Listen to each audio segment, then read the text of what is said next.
Good morning আমার প্রিয় বন্ধুরা, সবাই কেমন আছো? আশা করি যে যেখানেই আছো সুস্থ আছো, ভালো আছো।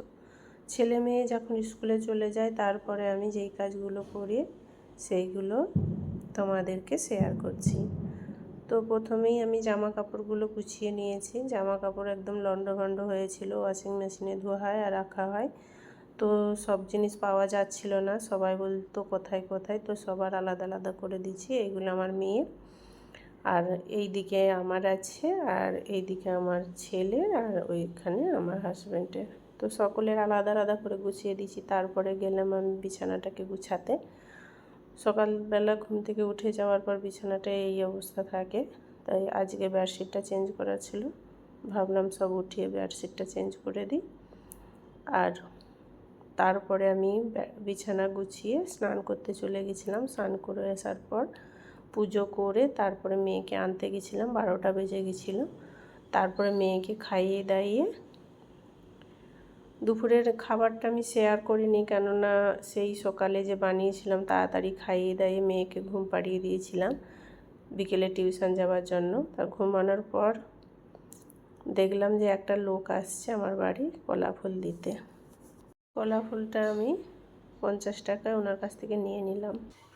পেঁপের পরোটা, পেঁপে কার কার খেতে ভালো লাগে কমেন্ট করে জানিও, আর কার কার ভালো লাগে না সেটাও জানিও। এইটা দিয়ে আমি পরোটা বানাবো। হ্যাঁ, হয়তো অনেকেই ভাবছো পেঁপে দিয়ে আবার কি পরোটা হয়। আমি একজন আমার ফ্রেন্ডের কাছ থেকে শিখেছিলাম, ও বিহারি। তো ওরা অনেক রকম জিনিসের পরোটা বানায়, তো পেঁপেরও এক ধরনের পরোটা হয়, সেটাই তোমাদেরকে আমি দেখাবো। এটাকে প্রথমে কেটে নেবো, কেটে একে ঘষে নেব। তারপরে এই যে আমি পেঁপেটাকে কাটলাম, কেটে ছিলে নিয়ে তারপরে ওই যে কাদুকাস বলে না, আমি পেঁপেটাকে কাদুকাস করে নিলাম, ঘষে নিলাম। ঘষে নেওয়ার পর পুরোটা ঘষে নেওয়ার পর তারপরে ওকে লবণ দিয়ে একটু মেখে রাখলাম। লবণটা দিলে কি হবে বন্ধুরা, পেঁপেটা নরম হয়ে যাবে, আর জলটা বেরিয়ে গেলে তারপরে ভেজে শুধু পুরের মধ্যে দেওয়া, তো এটাতে অনেকটাই সুবিধা হয়ে যায়। তারপরে গেলাম আমি বার্তনগুলো ধুতে। সন্ধ্যা হয়েই গেছিলো প্রায়। মেয়েকে টিউশন ছেড়ে এসে তারপরে আমি বার্তনগুলো ধুয়েছিলাম। বার্তনগুলো ধোয়ার পর তারপরে ওর বাবাকে আমি ফোন করেছিলাম যে তুমি মেয়েকে আনবে, আমি রান্নাটা বসাচ্ছি। তখন 7:30 বাজে। তো বার্তনগুলো ধুয়ে আমি রান্নাটা বসিয়েছিলাম। তো প্রথমে আমি পেঁপেটাকে ভেজে নিয়েছিলাম, দিয়েছিলাম একটু পেঁয়াজ, একটু আদা, কালো জিরে, জিরে আর শুকনো লঙ্কা, সাথে জোয়ান।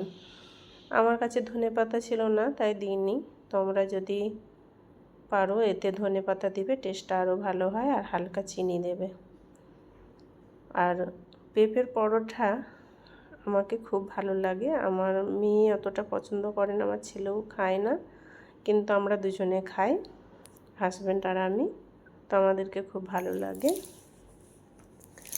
এই যে আমি তাওয়া বসিয়ে দিয়েছি, আর এই যে দেখো আমি কেমন করে ভরছি। এই রকম করেই ভরে পরোটার শেপ দিতে হবে। আর বন্ধুরা খেতে দারুণ লাগে, কিন্তু তোমরা ট্রাই করতে পারো। তো এটাতে ভরে একে বেলে আমি পরোটা বানাচ্ছি। এই যে একটু মোটা করেই বেলতে হবে, কেননা ভেতরে অনেকটা পুর থাকে, আর খেতেও ভালো লাগবে। যত ভালো বেশি পুর থাকবে ততই খেতে ভালো লাগবে। আর এর সাথে আমি রুটিও বানিয়েছিলাম, কেননা আমার মেয়ে আর ছেলে এই পরোটা পছন্দ করে না পেঁপে, তাই আমি ওদের জন্য আলাদা করে রুটি বানিয়েছিলাম। তোরা রুটি খেয়েছিল আর আমরা খেয়েছিলাম এই পরোটা। আর রুটির সাথে ছিল বন্ধুরা তড়কা ডাল, ডিম দিয়ে মিক্স যে ডালটা হয় সেটাকে তড়কা ডাল বলে, সেটাই আমি বানিয়েছিলাম। ওরা তড়কা ডাল দিয়ে রুটি খেয়েছিল, আর আমরা খেয়েছিলাম পেঁপের পরোটা। তো বন্ধুরা যদি আমার এই ভিডিও ভালো লাগে তাহলে লাইক করো, কমেন্ট করো, কোথায় ভুল হচ্ছে সেটাও জানিও। আশা করি ভালো লেগেছে। টাটা। বন্ধুরা।